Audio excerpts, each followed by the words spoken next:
Welcome, everybody from around the world, to our first webinar of the 2019-20 school year. We're going to be talking about using intriguing photos to practice critical thinking and literacy skills, and this webinar focuses on one of our most popular weekly features, What's Going On in This Picture? My name is Michael Gonscher. I'm the editor of the Learning Network, and I will be your host today. And before we dive into our discussion of teaching with photographs, I just want to take a moment to introduce the Learning Network to you. We've been around since 1998, and our mission is to help people teach and learn with the New York Times. That means the articles, the op-eds, the podcasts, the illustrations, the videos, and of course, the photographs that the Times publishes every single day. So, What's Going On in This Picture is a feature we started 7 years ago as a way to get students practicing their visual thinking skills. And from the beginning, it's been a partnership with the organization Visual Thinking Strategies. The way it works is we choose an intriguing photo published elsewhere in the Times. And when we say elsewhere, it could be something published last week. It could be something published decades ago. And we strip it of its caption. We ask kids to look closely at the image and then share what they see and what they think is going on. We love the simple power of this feature, and teachers and students tell us they love it too. Now, before we get into some of the finer details of how to use this feature, let me just explain about how to find it.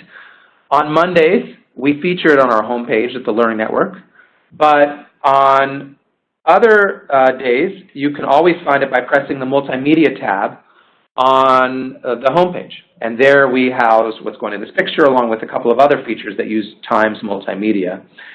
And in addition, you can just use whatever search engine that you use to type in what's going in this picture and we'll come up.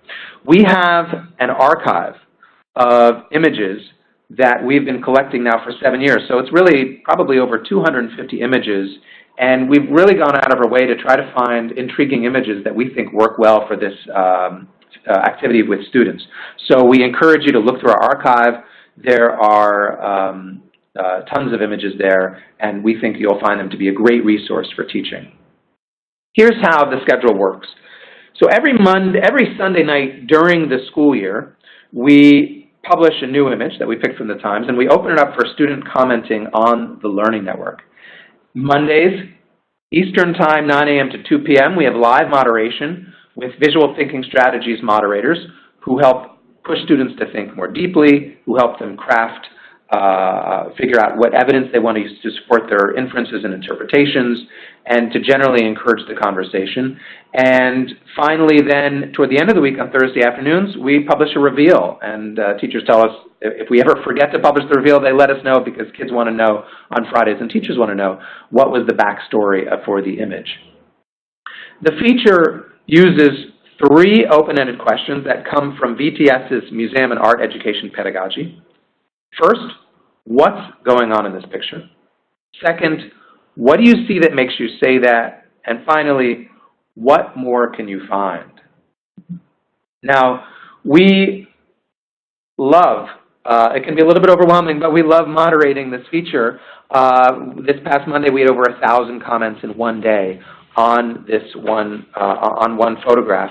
And it's great to wake up on Monday morning since we now publish on Sunday nights, and we'll have comments already from Switzerland, Mozambique, Mongolia, starting the conversation. This week's image already has over, I believe, or at least close to 1,500 comments from students around the world, which is really exciting. I want to point out on this image you can see that not only do we have high school students participating, but for younger students, for example, in elementary school or in the lower grades in middle school, because they're under the age of 13, they're not allowed to comment or register on the Times site. So what teachers do instead is the teachers register. And so you can see there Mrs. Livingston's second grade class. I think there's Miss Lott's class from Midvale Middle School, and they will summarize and post about what their students are saying. We actually have one of our guest presenters is an elementary school teacher from LA Unified in California, and he'll talk about how he has his 4th and 5th graders participate in this, and he posts their comments as well. I want to make sure I don't forget to say that registering on the times, everybody thinks that you can't register, you have to pay for it. No. Students 13 and up can register, it's free. Teachers can register, it's free. And we really encourage students to come to this site and this feature. The feature is completely free, and post their comments. So we have guest teachers on the line with us. We have a guest moderator from Visual Thinking Strategies. I think what I'm really excited about right now is to have this group actually participate in what's going on in this picture activity, so you can get a feel for what the activity is like. Let me introduce Addie Gayoso, who's the senior educator at the National Museum of Women in the Arts in Washington, D.C. She's a frequent moderator from Visual Thinking Strategies for What's Going on in This Picture feature, and she's going to lead us in an activity. So welcome, Addie. Thanks for joining us. Great. Wonderful. Thank you, Michael, for introducing me. It's great to be here today. We have a few goals for doing this activity live today in this webinar, and the most important of which is to really sort of put you all in the shoes of your students, to give you a sense of what it's like to participate in this activity. So then once we do that for a little bit, then we'll debrief. So when we flip to the next slide, we're going to ask you to look closely. And then in the chat, I'd like you to respond to the question, what's going on in this picture? And if you offer an interpretation, an inference, or an opinion, I'd like for you also to share what you see in the image that makes you say that. So let's take a look at that first image.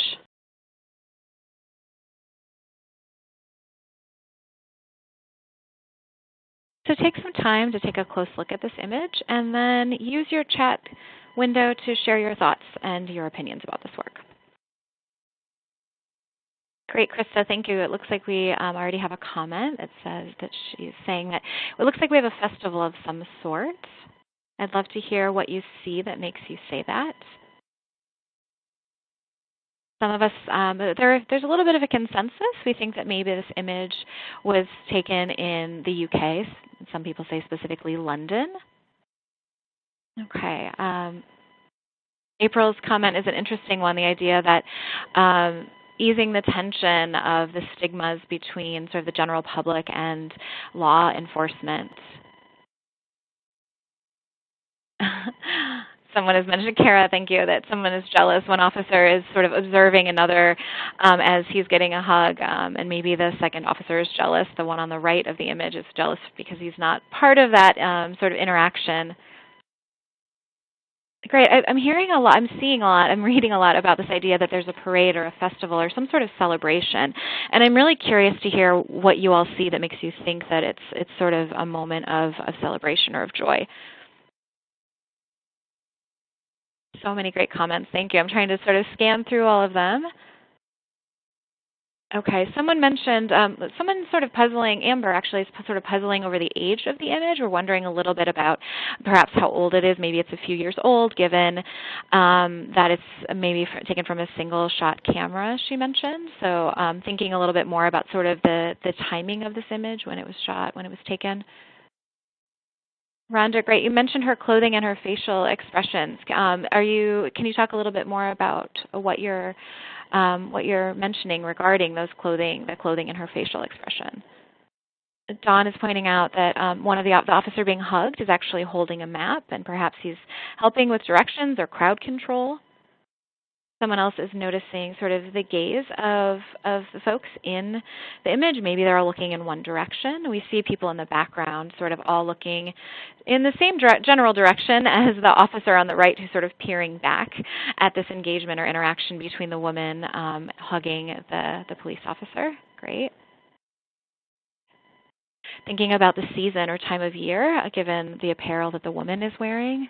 Great. So we're thinking a lot about the setting, about sort of these relationships between the individuals, what might bring them together in this moment in time, and also what might be the motivations for a woman with this civilian hugging this police officer. Okay, so Rhonda's pointing out that because people seem to be happy or smiling, their facial expression suggests that this gathering is one of celebration rather than something more serious, perhaps. Is there anything more that we can find that we'd like to share with each other?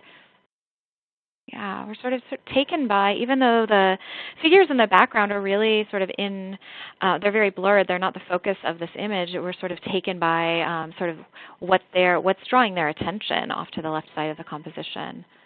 And we do notice that many of them are actually smiling. I'm particularly drawn to the figure actually between the face of the woman and the police officer she's hugging. There seems to be a figure in the back who's sort of smiling and engaged with perhaps others or with whatever activity is going on. Oh, and someone else is offering additional evidence to support some earlier evidence about the fact that this might be an older photograph. Steve mentioned that the technology looks dated, but within like the last 20 years perhaps. So maybe this isn't a contemporaneous photo, but it's not necessarily an older photograph. This is great. Thank you all so much for sharing your ideas. Why don't we actually take a minute or two to debrief? I'm curious, the platform or the way in which we're sort of moderating, I'm sort of addressing you through the phone and you're providing text by typing, slightly different from how it might be in a classroom, and it's definitely different from the way we work through the Learning Network's commenting function, but still we wanted to give you kind of a taste of this kind of activity. I'm wondering, what did you notice or what you enjoyed about that process? If you could just type out some of your thoughts about sort of the experience you had. Absolutely. I think Krista makes a really interesting point that, other individuals' responses help us see the bigger picture or see different perspectives, right? And looking for clues, that's a huge aspect of this methodology, is really asking not only for an inference or an opinion, but really to back those up in observations that we see from the image or pull from the image, right? Close reading practices, absolutely. Awesome. Great. I love to see that people are enjoying investigating images. You can do this sort of individually as you look at the work, but you're doing this as, you're creating meaning as a group as well. Oh, Kara, that's interesting. It makes me aware of the things that I don't necessarily see myself. Dawn appreciates reading other people's responses. Great. That's fantastic. Thank you all for sharing. Well, I appreciate everyone sort of engaging in this experience. And Regina, sorry, I wanted to point out her comment. She says that it doesn't exclude nonverbal students. So this is sort of a platform that really engages students of all abilities, which is wonderful. Michael had asked me to share actually some tips. I'm a VTS moderator through the Learning Network, but I've also practiced VTS in my work as a museum educator for over 14 years. And he was sort of asked if I could talk a little bit more about what when I moderate conversations with high school or middle school students, what's really important to me and what's useful. And I will say the image selection is paramount when you're using these questioning strategies with students. I've found both through the Learning Network as well as in my personal selection of images that the most successful conversations really center around images that are narrative in nature, that often contain a lot of people, that are ambiguous, and that reflect students' identities and or interests. And I will say that there is a really great resource. If you Google the title, Jumpstarting Visual Literacy, Thoughts on Image Selection by Philip Yenowin, who is sort of the father of visual thinking strategies, there's a wonderful article that he's written that talks more about how to select images. So if you'd like to try this questioning strategy live and with your students, certainly that is a wonderful resource. Another tip I would offer is that without exception, in the context of a classroom, the role of the facilitator of these conversations is to honor and acknowledge each and every student's contribution through paraphrasing. I tried to do that a little bit, but you all had wonderful comments and it was coming fast and furious. So if I were doing this in your classroom, for instance, I would certainly acknowledge and respect each and every student's contribution. In doing so, I would paraphrase what they had to share with the group. We really try really hard to always model and acknowledge the use of conditional language, as that fosters generative conversations and illustrates that multiple interpretations exist even in a single image. Great. And then the next slide is just sort of a screenshot of a discussion I moderated in April, just this year. And it shows an example of some conditional language that's being used. it might be a little bit hard to see. This was a wonderful day for me, actually. We had students from, I believe, 9 or 10 countries who contributed to the discussion in April. So it was really wonderful to hear from different perspectives from different parts of the world. And one student from Iceland actually talked about how they were, thinking in terms of what might be happening or what possibly was happening. And I really appreciated that use of conditional language in that particular conversation.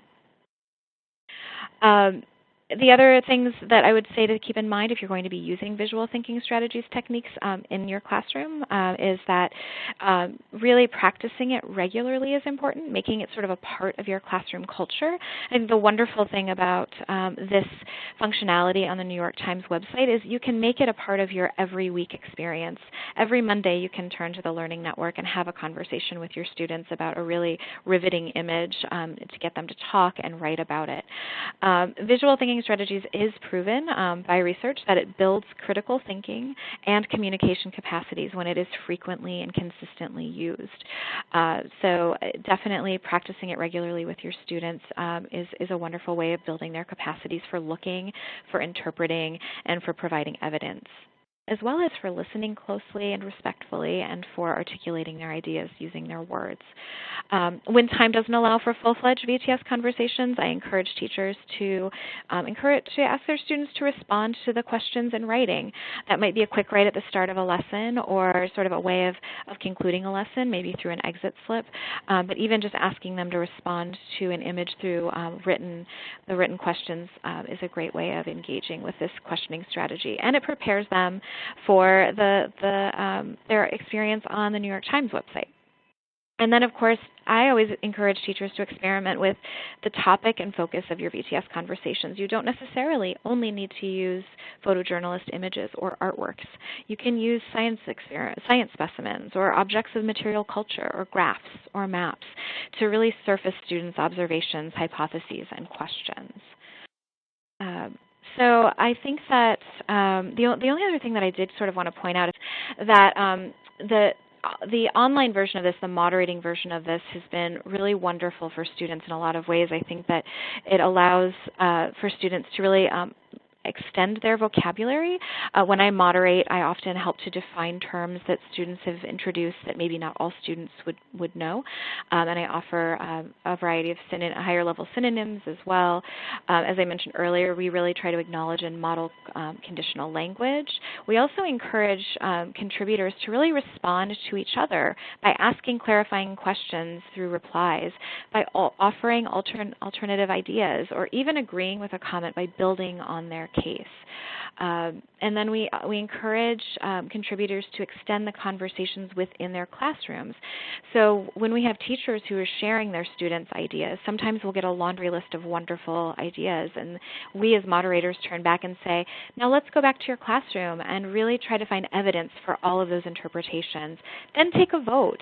See what your class comes up with. Do they come up to a consensus when it comes to this image, or is there debate about really what's going on in this image?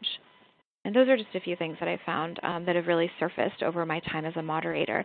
And I know that you're probably all really curious about that image that we just looked at. And we will reveal what's going on in that picture, but we're going to ask you to be patient about it, and we'll reveal the backstory at the end of this webinar. And it's not that we're trying to punish you in any way. It's just that we want you to see how this activity works for students, too. There's certainly a wait period of about 4 days. We want you to sort of experience what that's like for students. We hope that after they've had some conversations about these images, their questions surface, and once they actually learn what's gone on, that information really sticks with them more. So we will share that information as it goes along. And I will pass this off. Thanks, Michael.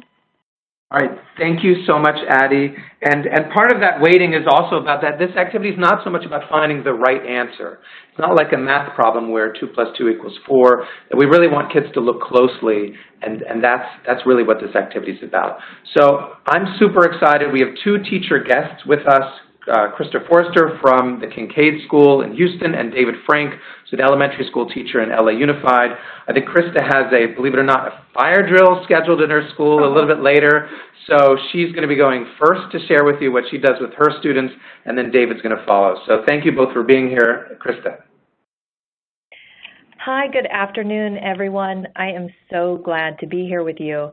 And a shout out from me to all the Texans I noted in the chat room. So I use the what's going on in this picture feature in a couple specific ways. Especially, it's helpful to help my students practice their critical thinking skills, their literacy skills. So the way that I use it is I teach my students to write analytical paragraphs using a traditional structure. That structure is topic, sentence, plus then the chunk of evidence and analysis or commentary, and then wrapping up the paragraph with a conclusive sentence that returns to the main idea. And so as you can see here, I have these students posting their analytical paragraphs on the screen, in the comments box on the feature. The way it works in my classroom is I begin by practicing looking at the photograph together the first week. I spend about 4 to 6 weeks using WGOTP. And we together examine the photograph. I then give them 2 to 3 minutes to write down on paper in their writer's notebooks things that they see, just gathering, collecting details. And then as we segue into our discussion, I'll ask them to think about, coming up with a statement, what's going on in this photograph, an idea that they have about what is going on. And then I'll take their ideas and we'll put some of them on the board, and then we'll pick one to work together into an analytical paragraph format. So I'll say, okay, here's what's going on in this picture. Let's have the first piece of evidence. And how does this piece of evidence support the idea that we chose to use? And then what's another piece of evidence? And how does that piece of evidence support that same idea? And then let's return to the main idea. And is there anything else that we can think of, an extension out from the main idea, etc.? So teachers, you understand what I'm talking about with the analytical paragraph format. So then the second week, they begin by they have to get an account. My students are older. They are 14, 15, 16, 17. They can have their own accounts. They then pull up the feature on their own computers, and they can click into the photograph and make it larger and look more closely at the details on their own screens. And we are a BYOD, or Bring Your Own Device school, so this works really well in our curriculum. We then type up the analytical paragraph, what we think is going on in the picture. And the students, now that they have an account, they can post their own paragraphs. So you see Charles on the screen has the opening part of his paragraph is his topic sentence. In this picture, broken pieces of a United States plane are lying in the middle of a somewhat urban area. That's actually just a plot summary. But now he's trying to get into the idea. I feel like because there is snow and it is very foggy, it could likely be the northern part of the United States or possibly Europe. I don't see too much destruction for a full plane crash. It seems like the crash did not just occur. So what I love about what's happening here in this kid's paragraph is it's not perfect, but it is attempting, it's reaching for the idea, and he's practicing these moves of trying to come up with his conclusion of what's going on. Notice then, down below, you see me, Exta Forster. When they post their paragraphs in the comments box, there's a little check mark, a check box underneath their comment box. They check and say, let me know when my comment has been published. So Michael and the other people in the learning network will moderate the comments, and they will then send the student an email saying, your comment is live. I ask my students to send me that email from Michael et al., from the learning network. so that I can then click on that that link that takes me directly to Charles's paragraph. And I will then comment on his paragraph. Note this idea of using, honoring all of the things that he's trying to do.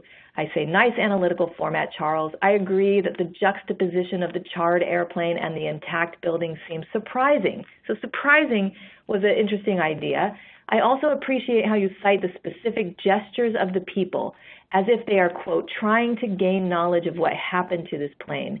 Your comment makes me think about how photography can make experience strange. Similar to the viewers in the photograph who approach the plane, we try to gain knowledge of what happened to this plane by approaching the photo of the viewers approaching the plane. Sort of like an infinity mirror. That's gets a little esoteric, but my point is that I'm trying to give him kudos and feedback for what he's doing well. And the reason I do it on this public forum is I want to amplify my feedback.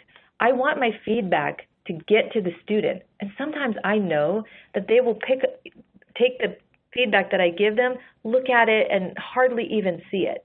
I feel like by posting it here online, not only are they seeing it, Charles is seeing it, but people from his class are also seeing it. So here's another classmate of Charles's. Nicholas Contreras is writing about the image we first saw when my images popped up, the man in the car with a sheep. And Nicholas got not only a feedback from me that Charles can see and Nicholas can see, so seeing like, how do I think about what they're doing? But he also got a VTS moderator shout out, which, by the way, made him feel so amazing. And that segues into what I want to talk about a little bit in terms of why this is such a valuable resource for teachers. It makes the learning of a critical thinking mode, that needing to be able to articulate why we think what we think. And you know how hard that is for students. It makes it fun. It makes it emotional. It makes it sticky. The students are learning faster and deeper because of all the emotional things that are happening. They're seeing funny things other people say. They're getting, my feedback. They're seeing their words on a major American newspaper's platform. It's all very exciting for them, and it's really, really fun for all of us. Lastly, as Addie was saying, I love that I can use this to teach these transferable skills that can be applied to anything. And so once we practice with the New York Times what's going on in this picture for about 3 to 4 weeks, and they've gotten really good at writing analytical paragraphs, then I am going to transfer it to what's going on in this, in my case, scene from a very complex literary text, Shakespeare's A Midsummer Night's Dream. And so they have learned what's going on in this text, what's going on, in this lab is another way. They could even think what's going on in this city or this campaign. But for my purposes, I am asking them to apply these moves that they've practiced in this fun, emotional, novel venue of the what's going on in this picture to a Shakespeare play. And I invite you just to look here at this monologue from Theseus at the end of A Midsummer Night's Dream.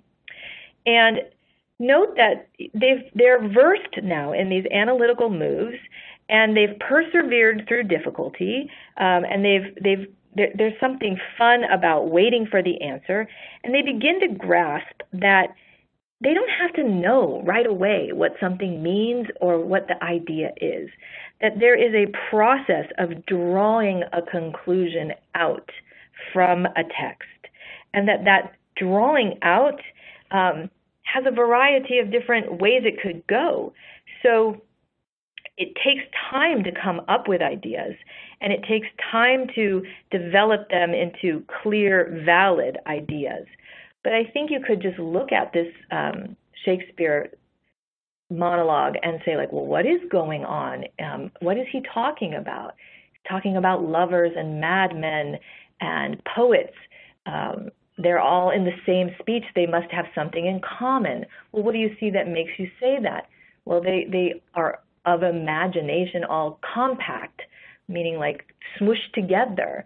And then we go on from there. What do you see that makes you say that, and what more can you find? It's a very powerful mode of learning, and I highly recommend it. I love using it with my students. This idea of we don't have to know right away is so valuable for analyzing literature, and it's also so valuable for living our lives. So that's all I have to share. Thank you, and I look forward to learning from David now. Good afternoon. Thank you, Michael. Thank you, Krista. And my name is David Franke, and I'm a 4th and 5th grade gifted teacher this year.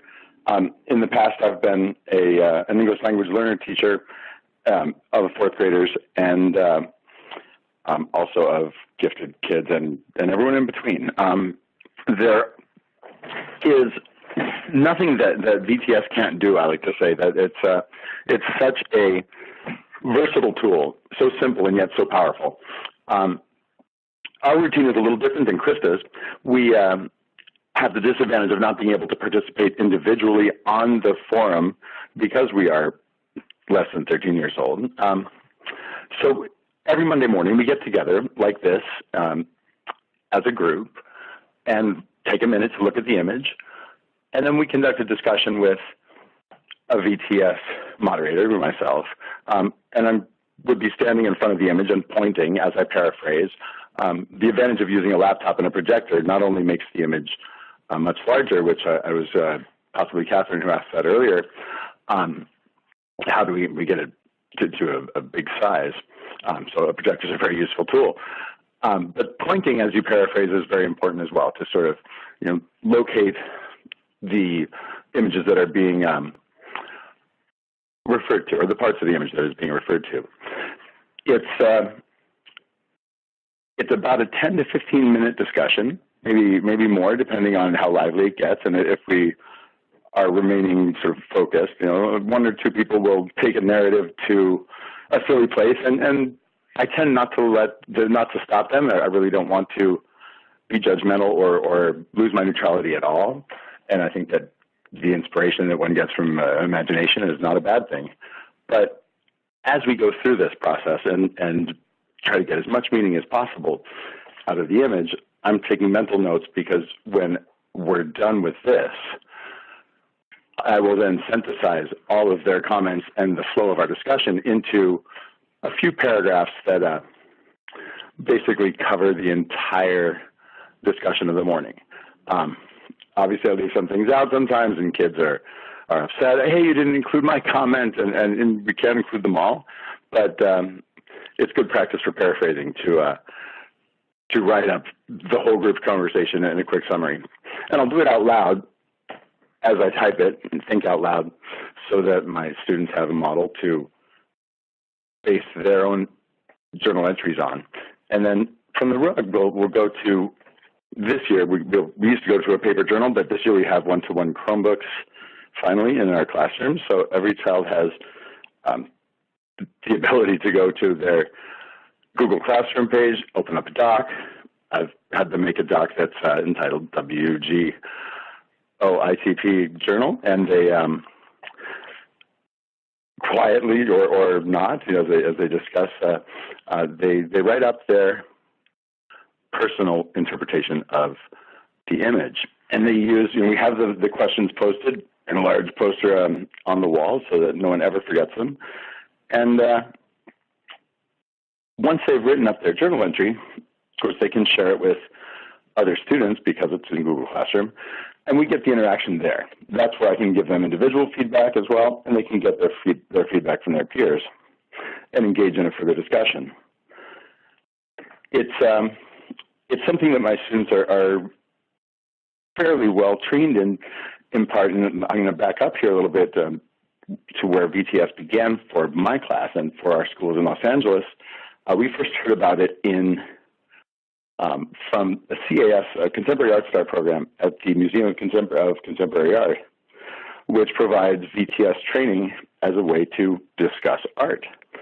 So 10 years ago, I began working with them and was trained in VTS to use with these art discussions to bring art into people's lives that had no capacity or had never attempted to discuss art before, maybe found it intimidating.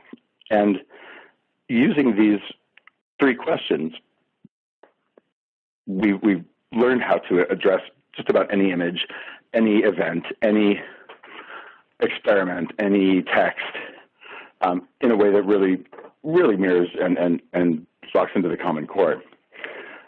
It becomes about providing your evidence and building language capacity for students of my age. If you look at Lulu's journal entry, she put 4 or 5 paragraphs together, and if you read through, you can see that while we're down at the point where we're creating the topic sentence and making it more of a structured essay, she addresses each claim she makes with evidence from the image, and then goes in and looks for more. And each of the components turn out to be really, really valuable. And again, as simple as they are, they inspire students to go back in and find that when you say, what more can we find, it implies that there is something more to be found, and gets them to look into it where they perhaps wouldn't have. So when WGOITP starts after Labor Day, we've already had a few weeks of looking at the curriculum from MOCA, and they are well versed in this process. So then at least twice a week, the class will go through a series of these images, and when I want them to learn, for example, new vocabulary, I will frame their discussion and their responses in a way that is still neutral, but then provides them with additional language, perhaps specific to some science strand that we're doing, or a text that we're reading, a novel that we're reading. And you can build it into the discussion that way, and then they have an opportunity to use it, and it becomes a very organic learning process. So this year will provide some very interesting data, because I'll have the second year of students that have done this, and I'll be able to go to the next level and see maybe if I can get them to where Krista is and analyzing deeper into text. Thank you. All right, thank you so much, David, for sharing what you do with your classes. I appreciate it. I will take a moment just to share from the reveal from the first image, and if we actually have time, maybe Addie will lead us in a second activity if we can. So here is the original caption. The photo was taken from August 31st, 2009, and the caption was, "A carnival dancer hugged a policeman during the second day of the annual Notting Hill Carnival in West London. Hundreds of thousands of people were expected at the Notting Hill Carnival, a celebration of Caribbean culture that has become Europe's biggest street party." So, and then on the New York Times site, we actually provide sometimes additional information about the event or about the photographer. But that is the original caption. And I'm seeing what Catherine wrote there. So many of you got elements of the photograph right. So I think, Addie, if it's okay, and we do have a little bit more time, and I think it's so rewarding to do this activity and feel what it's like to participate. And I know a number of people joined this session a little bit late. So let me give you a second image for everybody to look at, and Addie will lead us in an activity again. So here's the image. Okay. Great, thanks, Michael. Thank you for sharing the next image. So what I always ask everyone to do is just take a few moments to look closely at this image, and then please share your thoughts. What's going on in this picture? And if you are providing an interpretation or an inference, please also share what you see that makes you say that. And we're using the chat function again.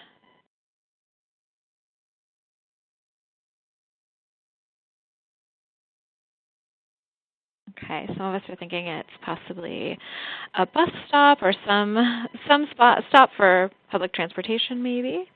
And what do we see that makes us think it's a bus stop? Certainly this image is bringing to mind for several of us the idea of transportation. And we're thinking about a variety of types of transportation. We're thinking about buses of different kinds. Okay, saying someone is potentially waiting for a ride. Right. Someone also mentioned the sort of terrain, specifically it looks like that there might be snow melting here.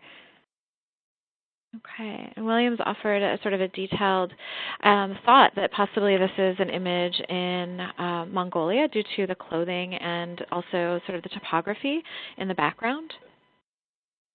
Some of us are thinking about so the current season, but also the idea that one season is transitioning into another. So possibly wherever we are in the world in this image, we're going from winter to spring. Okay. Matt has pointed out that there doesn't seem to be any sort of baggage on the horse, so perhaps the ride that individual is taking is not a long ride. So several of us are sort of thinking this might be Mongolia. Someone mentioned the idea that that someone is waiting for a family member. Perhaps just maybe a clarifying question. Whoever, let's see who said that. The person that said that they were waiting for a family member, were you speaking about the person on the right of the image or the left of the image? We're noticing that there are two figures in this image. One appears to be older, perhaps an adult, and then we have a child as well. So thinking, Chelsea sort of pointed out, sort of thinking about sort of the position the artist has taken and sort of what's going on sort of outside of the frame of this image, wondering a little bit about what more is sort of there that we're not seeing as we're looking at this particular scene. Thank you all for sharing. Great. It seems like we have a bit of consensus about where this might be. It's a fairly spare image, and I appreciate that the longer we look at it, the more details we start to parse out. Sort of the terrain in the foreground maybe looks more rocky. Perhaps that's the side of a road versus sort of the sort of smooth snow in the middle and in the background. But I think even the most sort of economical images can really reveal a lot to our students if we give ourselves the time to look closely at them. I want to thank you all for looking closely at this. I don't want to take up too much time. Are we okay, Michael, or we want to move on? Yeah, no, that was terrific, Addie. Thank you so much. Thank you. And Sure. and we'll do the reveal in a minute before this is over. Somebody had asked in the Q&A widget about how would students have access to this feature, and I just want to say that there's a couple of different ways. So one is we have a column on the Learning Network. It's called What's Going on in this Picture, and you can find it from typing it into your favorite search engine, whether you use Google or Yahoo or whatever else. You can find it also on our homepage. We always feature the photo on our site on Mondays when we have the live conversation. And we also have a multimedia section that you can find on our homepage as well, where you can click right into multimedia and find what's going on in this picture there. So let me just do the reveal to you before we kind of wind this up. Here was the reveal with the original caption. This photo was taken June 23rd, 2017. The caption is, "A woman with her daughter offered horse rides to passerby in Wenquan, a western Chinese town next to Kazakhstan that has a strong Mongolian heritage." I also want to do a shout out for another feature that we have that's very related. It's a sister feature to this called What's Going On in This Graph. It follows pretty much the same format, except instead of being live moderated by Visual Thinking Strategies, this is live moderated by educators from the American Statistical Association. We have a new graph each week. We have the live conversation on the Learning Network on Wednesday, but they're open to comments all the time. And there we ask three simple related questions, but slightly different. What do you notice? What do you wonder? And what's going on in this graph? So I wanted to point that out to all of you. And because we don't have enough time, and we really made the strategic decision to focus in on one specific feature, what's going on in this picture, but there are so many other features that we offer on the Learning Network. We publish about 1,000 different teaching resources each school year. So I just wanted to mention some of them. We invite you all to come visit our site and look around. There's so much it can be a bit confusing and it can be a bit overwhelming, and that's why we'll be doing these professional development sessions throughout the year to introduce you one at a time to different features. But in addition to what's going on in this picture and what's going on in this graph, we have daily student opinion questions that use an excerpt from a New York Times article. We ask students argumentative questions, and we also ask them narrative questions. We have picture prompts that use images from the Times to get students thinking and writing. We have a lesson of the day. We have Film Club, our weekly news quiz, Country of the Week quiz, which is about a different country each week. We have a word of the day. And in addition to that, we have contests all year long. Coming up, we have a review contest that's going to be available for all middle school students, but we have lots of different types of contests, so we would love to visit our contest calendar. And finally, we have a whole writing curriculum that brings together a lot of these elements to help students learn writing throughout the year and help teachers teach writing throughout the year. And finally, I'll just do a plug for our weekly newsletter. You can find it on our homepage. If you just scroll down a little bit on the right-hand side, there's a way to sign up for our weekly newsletter. It's also in the resource sheet that you can get to from one of the widgets as part of this webinar that you can download. But that's a great way to keep track of what's going on the Learning Network. We publish our features there. We let you know what's going on new, what contests are starting, and anything else that's exciting going on the Learning Network. It's free, and we send one once a week. So I want to thank all of you so much.